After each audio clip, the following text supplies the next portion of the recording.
একটা বাস্তব কি জানেন, যাকে আমি খুব ভালোবাসতাম সেও আর খোঁজ নেয় না, আমিও আর তাকে বিরক্ত করি না। মনে রাখবেন, মানুষ ধোঁকা দেয় দুইভাবে, কেউ কথার ছলে আর কেউ মিথ্যা আশা দিয়ে। কিছু মানুষকে বারবার সুযোগ দিতে নেই, কেন জানেন? তারা যতবার সুযোগ পায় ততবারেই সহজ সরল মানুষকেই ব্যবহার করে।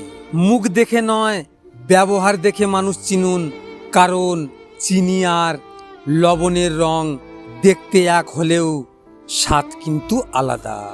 মানুষ তার নিজের মনে আঘাত না হওয়া পর্যন্ত বদলাতে পারে না। যে যত আঘাত পায় সে তত বেশি বদলায়।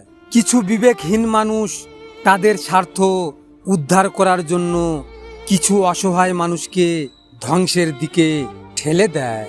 সস্তা জিনিসের খরিদ্দার বেশি, ব্যক্তিত্বহীন মানুষের বন্ধু বেশি, প্রতিবাদী মানুষের শত্রু বেশি, মিথ্যাবাদী লোকের মুখে মধু বেশি।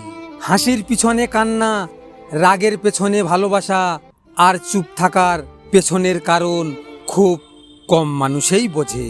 ব্যস্ততায় মানুষ মানুষকে ভুলে যায় না, কারণ ব্যস্ততার অজুহাতে মানুষ মানুষকে দূরে ঠেলে দেয়।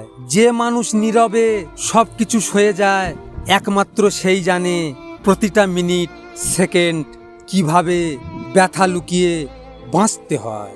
বিজ্ঞান বলে, প্রিয় মানুষ বিশ্বাস ভেঙে চলে গেলে যে পরিমাণ কষ্ট হয় তা মানব দেহের 10টা পাঁজরের হাড় একসাথে ভাঙার সমান। বড্ড শখ ছিল সবাইকে খুশি রাখার, হোশ তো তখন হলো যখন খারাপ সময়ে নিজেকে একা দেখলাম। কেঁদে কেঁদে মিথ্যা বলা মানুষগুলো খুব সহজেই সবার বিশ্বাস অর্জন করতে পারে। তেলের মাথায় সবাই তেল দেয়, কিন্তু একটা বাস্তব কি জানেন? শুকনো মাথায় কেউ জলও দেয় না। থেমে তো কিছুই থাকে না, শুধু মনে থাকবে কিছু বিশ্বাসঘাতক মানুষের ব্যবহার আর কথা। আগে মানুষ মিথ্যা বলতে ভয় পেত পাপ হবে বলে, আর এখন মানুষ সত্য বলতে ভয় পায় বিপদ হবে বলে। পৃথিবীতে কত সুন্দর সুন্দর মুখ, কিন্তু কোনটা মুখ আর কোনটা মুখোশ সেটা চেনা বড়ই কঠিন। যুগটাই এমন ভাই, আপনি যত নরম হবেন মানুষ তত আপনাকে গরম দেখাবে। ক্ষমা তাদের করা উচিত না যারা মানুষের দুর্বলতার সুযোগ নিয়ে নিজেদের স্বার্থ হাসিল করে। সমাজ কি বলবে এটা নিয়ে চিন্তা করবেন না, কারণ সমাজ ব্যর্থ মানুষকে নিয়ে ঠাট্টা করে আর সফল মানুষকে নিয়ে হিংসা করে।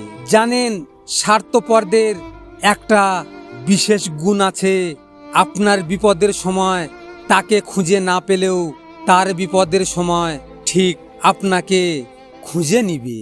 সময়ের সাথে সাথে যদি কোনো সম্পর্ক পাল্টে যায় তাহলে ভেবে নিও সে সম্পর্ক ভালোবেসে নয়, প্রয়োজনে তৈরি হয়েছিল।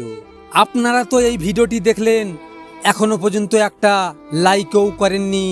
আপনাদের যদি এই ভিডিওটি নিয়ে কোনো মতামত থাকে কমেন্ট করে অবশ্যই জানাবেন। আর হ্যাঁ, নিজের খেয়াল অবশ্যই রাখবেন, কারণ এটা স্বার্থের দুনিয়া। এখানে নিজের খেয়াল নিজেকে রাখতে হয়, অন্য কেউ রাখবে না। দেখা হচ্ছে পরের ভিডিওতে। ভালো থাকবেন, সুস্থ থাকবেন।